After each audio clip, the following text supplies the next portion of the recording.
সুপ্রিয় শিক্ষার্থীবৃন্দ, আসসালামু আলাইকুম। ঢাকা শিক্ষা board laboratory school and college কর্তৃক আয়োজিত এই বিশেষ ক্লাসে তোমাদেরকে স্বাগতম। আশা করি তোমরা সবাই ভালো আছো, সুস্থ আছো, বই খাতা কলম নিয়ে রেডি আছো আজকের ক্লাসের জন্য। আমি পিয়া ফেরদৌসি, প্রভাষক গণিত। আজকে আমি নবম শ্রেণীর একটি গণিত ক্লাস নিয়ে হাজির হয়েছি। আজকে আমরা তোমাদের গণিত বইয়ের দ্বিতীয় অধ্যায় সেট ও ফাংশন থেকে একটি নির্ধারিত টপিক অন্বয় নিয়ে কিছু আলোচনা করব। তো প্রথমে জানা যাক অন্বয় ব্যাপারটা কি। তোমাদের বইয়ের যে সংজ্ঞা সেটি মোটামুটি এরকম যে এ ও বি দুটি সেট হলে সেট দ্বয়ের কার্তেশীয় গুণজ এ ক্রস বি সেটের অন্তর্গত ক্রমজোড়গুলোর অশূন্য উপসেট আর কে এ সেট থেকে বি সেটের একটি অন্বয় বা সম্পর্ক বলে। তো কথাগুলো একটু ভারী, চলো আমরা যেন কাজ করতে পারি আমরা ওইভাবে কথাগুলো একটু বোঝার চেষ্টা করি। তো অন্বয় এটির ইংরেজি হলো রিলেশন। রিলেশন অর্থ সম্পর্ক। তো দুটো উপাদানের মধ্যে সম্পর্কটাই মূলত অন্বয় নির্দেশ করে। তো আমরা দুটো সেট নিব, এদেরকে কার্তেশীয় গুণজ করব। এই কার্তেশীয় গুণজের উপরে যদি আমরা বিশেষ কোনো শর্ত আরোপ করি সেই ক্ষেত্রেই সেটি অন্বয় হতে পারে। ওকে, তো ধরো আমরা দুটো সেট সিলেক্ট করছি। এ একটি সেট যার উপাদান দেয়া যায় ধরো 2, 3। বি আর একটি সেট যার উপাদান হতে পারে 4, 9। তাহলে আমরা যদি অন্বয় পেতে চাই প্রথমে যেটি করব কার্তেশীয় গুণজ করব। A cross B is equal to 2, 3, 4, 9। কার্তেশীয় গুণজ যেগুলো যে আমরা ক্রমজোড় আকারে লিখে ফেলি, এখানে 2 এর সাথে 4, আবার এই 2 দিয়ে 9, এবার 3 দিয়ে 4 ক্রমজোড় হবে, এবার 3 এর সাথে 9 এর ক্রমজোড় হবে। তাহলে এইভাবে আমরা কার্তেশীয় গুণজটা করলাম। এখন যদি অন্বয়ের ব্যাপারটি আসে সেই ক্ষেত্রে আমরা বেশ কিছু শর্ত চিন্তা করতে পারি। বেশ কিছু ধরে নেওয়া যায় যে আমরা এখন চিন্তা করব যে এই যে ব্যাপারটি এ ক্রস বি নিয়ে এসছি, এখান থেকে অন্যয় এমন ভাবে পাবো যেন দ্বিতীয় উপাদান, ক্রমজোড়ের দ্বিতীয় উপাদান অর্থাৎ y is equal two x square, অর্থাৎ প্রথম উপাদানটির বর্গ। দ্বিতীয় উপাদানটিকে কিভাবে পেতে পারি? প্রথম উপাদানটি যেন বর্গ হয় এমন কিছু ক্রমজোড় নিয়ে আমি এখন এই যে একটি অন্বয় গঠন করব। তো অন্বয়টিকে আমি এভাবে সংজ্ঞায়িত করতে পারি, R is a relation of X Y such that কিরকম এই x আসবে x belongs to a, y belongs to b, এবং শর্তটি কি দিতে চাচ্ছিলাম আমরা? y is equal to x square। ওকে, এইভাবে আমরা ডিফাইন করলাম একটি অন্বয়কে, একটি রিলেশনকে। দেয়ারফর এই যে কার্তেশীয় গুণজ এর আলোকে যে অন্বয়টি পাবো সেটি হলো, দেখো তো প্রথম যেটি আছে x, এখানে y স্কয়ার, x কে বর্গ করলে y পাচ্ছি, তাহলে এই ক্রমজোড়টি আসবে। এটি 2 এর বর্গ 4, এখানে আছে 9, হবে না। 3 এর বর্গ 9, এখানে আছে 4, হবে না। এখানে দেখো 3 এর বর্গ 9, তার মানে x, এখানে x স্কয়ার হিসেবে y টা আসছে, তাহলে এটি থেকে যাচ্ছে 3। তো দেখো এখানে যেটি উল্লেখ্য, এই যে শর্তটি সব সময় কিন্তু এই শর্ত থাকবে না। শর্ত নানান ভাবে আরোপ করা যায়, নানান ভাবে। সেটি হতে পারে y is equal to x, হতে পারে y is greater than x, হতে পারে y less than x, এরকম যে কোনো শর্তই দেয়া যায়।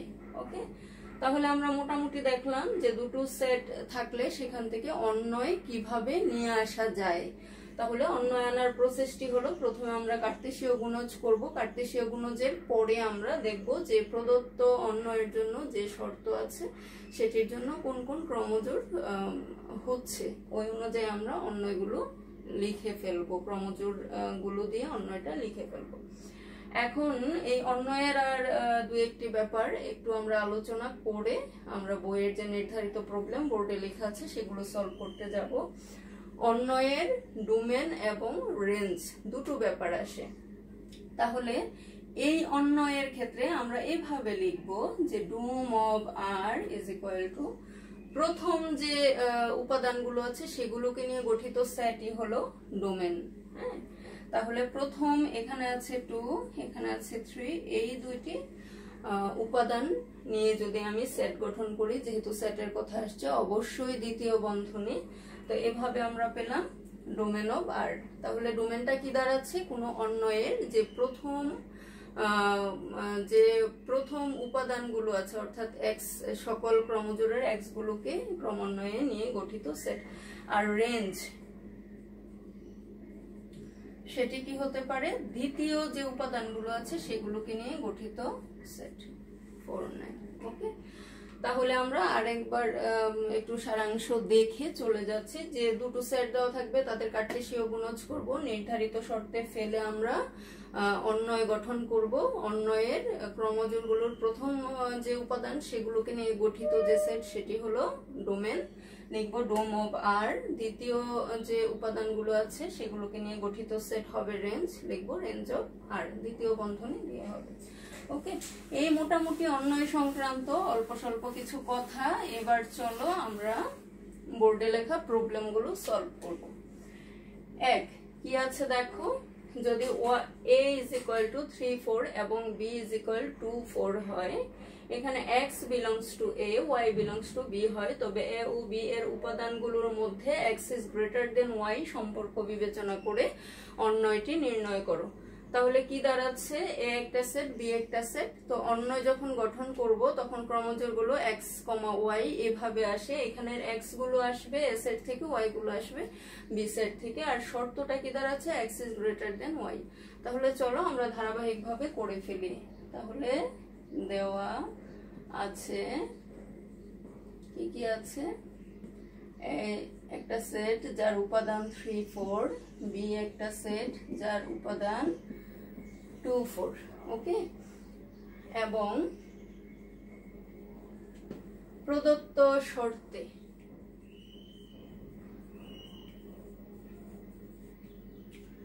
শর্তে আর, অন্যটিকে আমরা আর দিয়ে সূচিত করলাম, রিলেশনের প্রথম alphabet.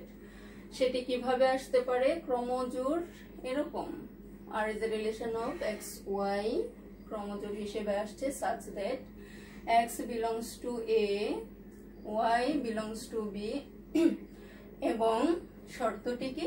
x is greater than y। ওকে, তাহলে যা যা দেওয়া আছে আমরা একটু গুছিয়ে নিলাম। এবার প্রথমে যে কাজ, অলওয়েজ কার্তেশীয় গুণজটা শেষ করতে হবে। 3, 4 আর হলো 2, 4, 3, 2, 3, 4, 4, 2, 4, 4। কার্তেশীয় গুণজ পারি তো আমরা? দেখো 3 দিয়ে প্রথম 2 ক্রমজোড় হয়ে যাবে, আবার 3 দিয়ে 4 ক্রমজোড়। এবার দ্বিতীয় যে উপাদান আছে প্রথম সেটে সেটি নিয়ে কাজ শুরু করছি। 4 দিয়ে 2, আবার 4 দিয়ে 4 ক্রমজোড়। যদি এখানে আরেকটা উপাদান থাকতো সেটি দিয়েও কিন্তু ক্রমান্বয়ে আমরা এইভাবে করতাম, আরো থাকলে আরো দিয়ে এইভাবে ক্রমান্বয়ে করে যেতাম। ব্যাপারগুলো সিমিলার। এখন আসো কি বলেছিল? যে অন্বয়টি নির্ণয় করো। দেয়ারফর প্রদত্ত শর্তে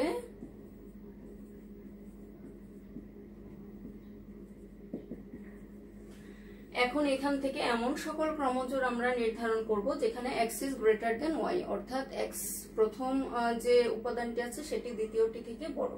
তাহলে 3, 2, দেখো এখানে 3 is greater than 2, তাহলে এই ক্রমজোড়টি থাকছে।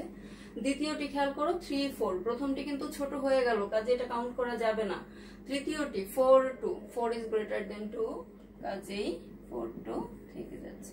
আর 4, 4 যেটি সেটি কিন্তু দুটো ইকুয়াল, কাজেই হচ্ছে না। তাহলে প্রদত্ত শর্তে আমাদের অন্বয় হবে এই দুটি ক্রমজোড় নিয়ে গঠন করা। তো যদি একটু অন্যভাবে চিন্তা করি, যদি এখানে x is greater than y না বলে যদি বলতো x is equal to y, তখন কিন্তু আমরা শুধু 4 সিলেক্ট করতাম যে দুটো উপাদান সমান। হ্যাঁ, এই ব্যাপারগুলো খুব সহজ, একটু খেয়াল করলেই পারা যাবে। তাহলে 1 আমাদের হয়ে গেল, মুছে দিচ্ছি। এবার চলো 2 এর প্রবলেমটি আমরা সলভ করব।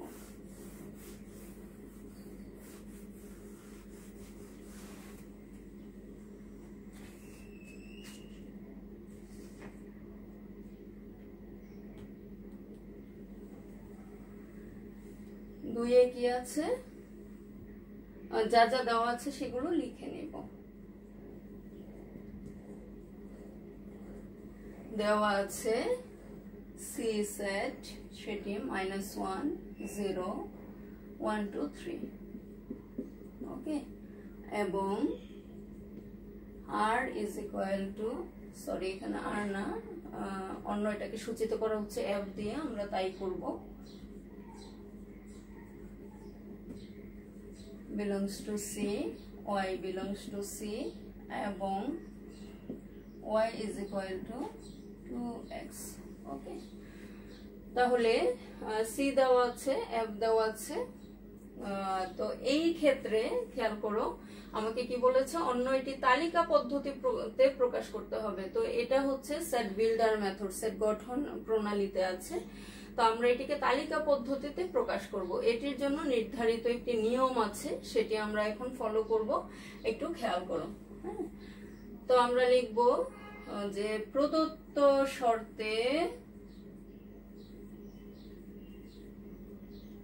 y is equal to x, অর্থাৎ y is equal to 2x ধরেই আমার অন্য এটি নিয়ে আসতে হবে। প্রদত্ত শর্তে হচ্ছে এটা। তাহলে আমরা কি করব, প্রত্যেক, এখন প্রত্যেক x belongs to C, হ্যাঁ, এই যে x belongs to C এর জন্য y is equal to 2x নির্ণয় করি। একটি ছক করব,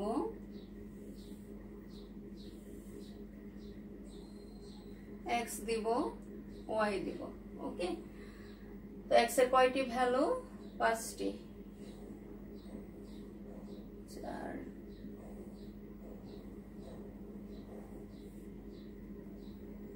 এখানে x এর আছে -1 0 1 2 3।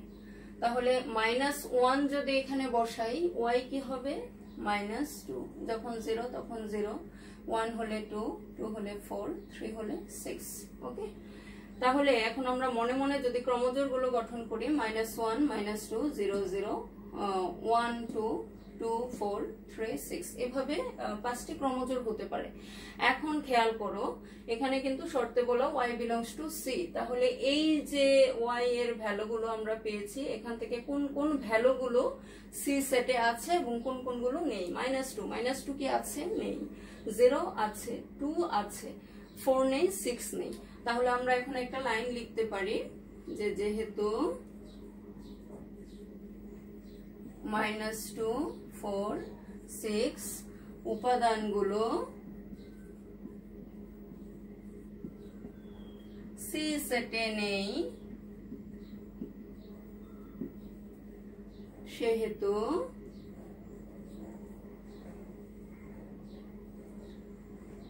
-1 -2 আর কি 2 4 3 6 ক্রমজোড়গুলো ক্রমজোড়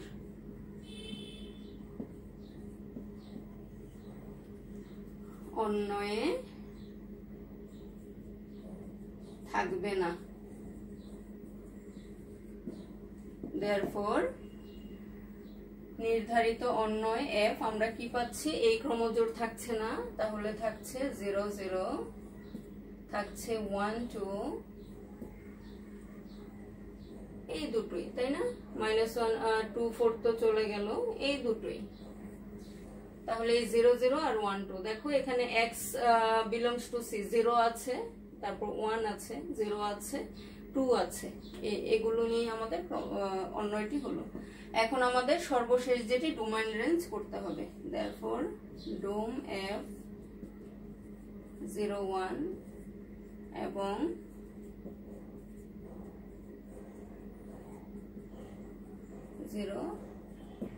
আমি আবার রিপিট করছি, যখন এই ধাঁচের প্রশ্ন দিব যে একটা সেট আর অন্য এটিকে সেট বিল্ডার মেথডে দিবে, সেই ক্ষেত্রে যদি রোস্টার মেথড অর্থাৎ তালিকা পদ্ধতিতে যেতে যাই, ডোমেন রেঞ্জ নির্ণয় করতে যাই, তারা দেওয়া আছে লিখে নিব, একটা ছক করব, এক্স এর যে ভ্যালু আছে তার জন্য ওয়াই এর ভ্যালুগুলো নির্ণয় করব, নির্ণয় করে দেখব যে ওয়াই এর কোন কোন ভ্যালু ওই নির্ধারিত সেটে নেই, যারা নেই তাদেরকে দিয়ে গঠিত ক্রমজোড়গুলো নিশ্চয়ই এই যে অন্যয় সেখানে থাকবে না, থাকার কথা না। ওকে, তো এভাবে একটু গুছিয়ে লেখার পরে ফাইনালি আমরা বলে দেব যে therefore যে অন্যয় আর নামে থাকলে আর, এফ এর নামে থাকলে এফ, যেভাবে থাকে ক্রমজোড় আকারে গুছিয়ে লিখবে। এরপরে ডোমেন লিখবে, প্রথম যে উপাদানগুলোকে আছে তাদেরকে নিয়ে গঠিত সেট, আর রেঞ্জ হবে দ্বিতীয় যে উপাদানগুলো আছে তাদেরকে নিয়ে গঠিত সেট।